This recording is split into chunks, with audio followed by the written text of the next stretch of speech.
တတလုံးပင်ပင်မန်းမန်းနဲ့တီဆောက်ခဲ့သည်များအဲ့ဒီအားလုံးကနောက်ဆုံးမှာတော့ကိုပိုင်အမွေအနှစ်တစ်ခုဖြစ်လာတာပေါ့ဒါပေမဲ့အဲ့ဒီတန်မိုးရှိလာတဲ့အမွေအနှစ်ကိုဘယ်လိုလုပ်ပြီးလုံလုံခြုံခြုံကာကွယ်ထားနိုင်မလဲဆိုတာကတော့တကယ်ကိုအရေးကြီးတဲ့မေးခွန်းတစ်ခုဖြစ်လာပါတယ်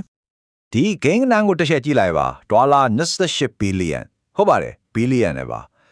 ဒါဟာနှစ်တိုင်းဖြစ်ပြနေတဲ့အလွန်အမဲကြီးမားတဲ့ဆုံးရှုံးမှုပမာဏကြီးတစ်ခုကိုပြနေတာပါတကယ်ကိုတုံ့လောက်เสียရပါပဲအဲ့ဒီငွေတွေကဘယ်ကလာတဲ့လဲဒီလားအဲ့ဒါကတက်ကြီးွယ်ရိုတဲ့နှစ်တိုင်းငွေကြေးလိမ်လည်မှုတွေကြောင့်ဆုံးရှုံးနေရတဲ့ပမာဏပါဒါကသူတို့တွေရိုးလို့မဟုတ်ဘူးနော်တကယ်တော့လူတယောက်ရဲ့ယုံကြည်မှုကိုအခွင့်ကောင်းယူသည့်အမျက်ထုတ်တတ်တဲ့မတတ်မှသူတွေကြောင့်ဖြစ်ရတာပါဒီချက်ကပဲကျွန်တော်တို့ဒီနေ့ဆွေးနွေးမဲ့အကြောင်းအရာရဲ့အဓိကအစာဖြူချက်ဖြစ်လာမှာပါ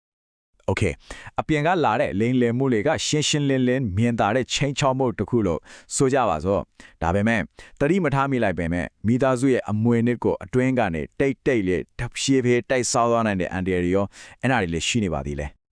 လီလမှုတွေတင်မသေးပါဘူးပြဿနာကပိုကျပြန်ပါတယ်ဥပမာအခွန်ကိစ္စတွေမှာစီမံခန့်ခွဲမှုညံ့ဖျင်းတာမျိုးပေါ့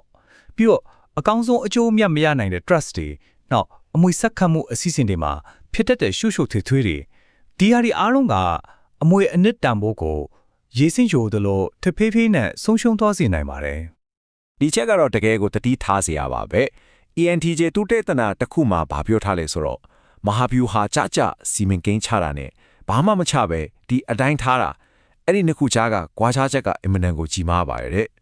စဉ်းစားတာကြည့်စနစ်တကျစီစဉ်လိုက်ရုံနဲ့နောက်မျိုးဆက်ကိုလက်ဆင့်ကမ်းတဲ့ကြွယ်ဝမှုက30%ကနေ50%အထိဟုတ်ပါတယ်90%အထိတောင်ပုံများတော့နိုင်တယ်လို့ဆိုပါတယ် ကဲဒီလိုရှုပ်ထွေးလာတဲ့ပင်တနာတွေကိုဖြည့်ရှင်းဖို့ဆိုရင်ပထမဆုံးအနေနဲ့သူတို့ကိုရှင်းလင်းအပိုင်း၄ပိုင်းခွဲပြီးနားလည်ဖို့လိုပါတယ်အဲဒီကကြတဲ့အန်ဒရီလီမျိုးပေါ့ ဒီဆရာလေးကိုတစ်ချက်လောက်ကြည့်လိုက်အောင်အဓိကအန်ဒီရဲ့၄မျိုးကိုတွေ့ရပါမယ်လင်းလင်းမှုအခွန်အမွေဆိုင်ရာရှုထွေးမှုနဲ့အမွေဆက်ခံမှုဆိုင်ရာလွယ်ချော်မှုတွေပါတခုချင်းစီမှာဘလို့အမားတွေဖြစ်တယ်လဲပြီးတော့အဲ့ဒီအမားတွေကြောင့်ဘလောက်ထိဆုံးရှုံးနိုင်လဲဆိုတာကိုဖော်ပြထားတယ်ဥပမာနိုင်ငံခြားဘဏ်ဆိုင်ရဲ့အစီရင်ခံစာ FPAR ကိုမတင်မိဘူးဆိုရင်ဒန်ဝေးကဒေါ်လာ3သိန်းကျော်တောင်သွားနိုင်ပါတယ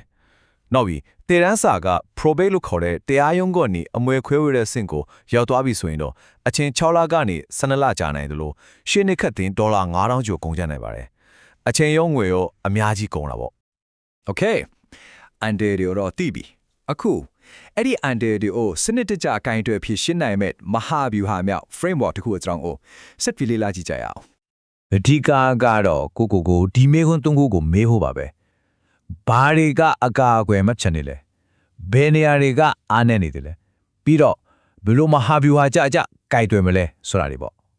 ့ဒီမေခွန်းတွေဟာမဟာဗျူဟာမျိုးတွေးခေါ်မှုရဲ့အခြေခံဥပဒေတွေပါပဲဆိုတာကကြောက်ပြီးမှလိုက်တုံ့ပြန်နေတာမျိုးမဟုတ်တော့ပဲကျိုးရင်စီစဉ်တဲ့ engineer တယောက်လို့တွေးခေါ်ထားအောင်ရှုထောင့်ကိုပြောင်းလိုက်တာပါအဓိကကတော့ဒါပါပဲအကောင်းဆုံးဖြစ်လာမှာပါလို့ရွှဲလဲနေုံတက်ကနေလုံခြုံအောင်ကာကွယ်ထားတဲ့အမွေအနှစ်တစ်ခုကိုကိုယ်တိုင်မဟာဗျူဟာကြတိဆောက်ဖန်တီးခြင်းစီကိုအတွေးခေါ်ကိုလုံးဝပြောင်းလဲလိုက်တာပါ ကဲ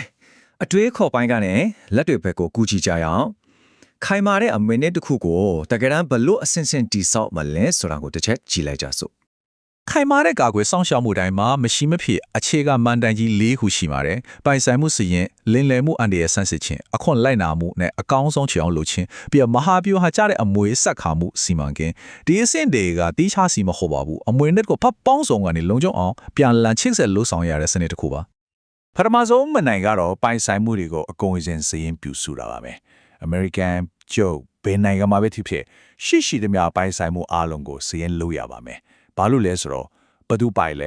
ဲတီတောက်ထဲလားနေရောက်လား trust ထဲမှာလားဆိုတာတွေအကျိုးခံစား권ရှိသူတွေကဘသူတွေလဲအကျွေးနဲ့တာဝန်တွေကဘာတွေလဲအဲ့ဒါတွေအားလုံးကိုရှင်းလင်းတည်ထားမှရှေ့ဆက်ဖို့လွယ်မှာမို့လို့ပါ ဒုတိယမန်တိုင်ကတော့လိန်လယ်မှုတွေကနေကာကွယ်ဖို့ပါဒါကတကယ်ကိုလက်တွေ့ချတဲ့အဆင့်တွေပါ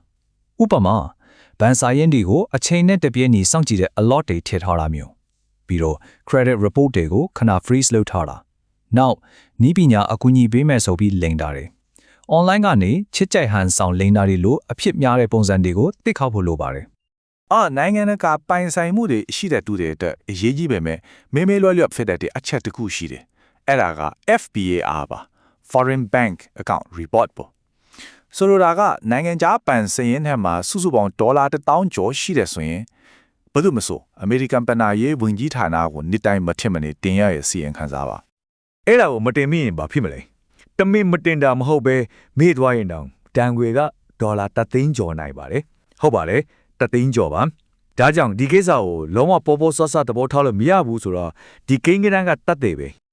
အမွေလွဲပြောင်းတဲ့အခါမှာလဲနီလာနှစ်ခုရဲ့ကွာခြားချက်ကိုကြည့် probate ဆိုတဲ့တရားရုံးကနေတွားတာနဲ့ trust ကနေတွားတာ trust ကပိုပြီး private ဖြစ်တယ်လူစီရှင်ကြားမှာဖြစ်ဘူးအချိန်လဲပုံမြန်တယ်နှစ်3လပဲကြာတယ်ကုန်ကြစေကလည်းအများကြီးထပ်တာပါတယ်ကဲဒီလိုစနစ်တကျလောက်ဆောင်လိုက်တဲ့အခါနောက်ဆုံးမှာဘလို့ရလက်ကောင်းတွေထွက်လာမလဲရှုပ်ထွေးမှုတွေကနေရှင်းလင်းပြတ်သားမှုစီကိုဘလို့အထွင်ကူးပြောင်းသွားတယ်လေဆိုတာကြည့်လိုက်အောင်ရလက်ကတော့ရှင်းရှင်းလေးပါပဲတစ်ဖက်မှာတန်ဖိုးတွေတဖြည်းဖြည်းယိုစီးဆုံးရှုံးသွားတဲ့အမွေရဲ့နှစ်နောက်တစ်ဖက်မှာတော့မိသားစုစီကိုမူလတန်ဖိုးမပြည့်ဘေးမတီးရမခအတိအကျရောက်ရှိသွားတဲ့အမွေရဲ့နှစ်အဲ့ဒီနှစ်ခုကြားကခြားနာချက်ပါပဲဆိုလိုတာကအမွေထင်းကဘယ်ပိုင်ဆိုင်မှုဘယ်နေရာမှာရှိလဲဆိုတာကိုအတိအကျသိနေတာမျိုးပေါ့ရှာစရာတော့မလိုဘူးပြီးတော့ရှောင်လို့ရတဲ့အခွင့်အလမ်းကြောင့်တန်ဖိုးမလျော့သွားတဲ့အမွေဥစ္စာမျိုးပေါ့အဲ့ဒါဟာကာကွယ်ဆောင်ရှောက်ထားတဲ့အမွေနစ်ပါပဲဒီမှာအလုံးရေးကြီးတဲ့အချက်တစ်ခုရှိပါတယ်အဲ့ဒါကတော့ဒါဟာမဟာဗျူဟာတတ်မဟုတ်ဘူးဒါဟာတာဝန်တီးစွာထင်းထင်းဆောင်ရှောက်ခြင်း stewardship ပဲဖြစ်တယ်ဆိုတာပါပဲဟုတ်ပါတယ်ဒီလုပ်ငန်းစဉ်တစ်ခုလုံးက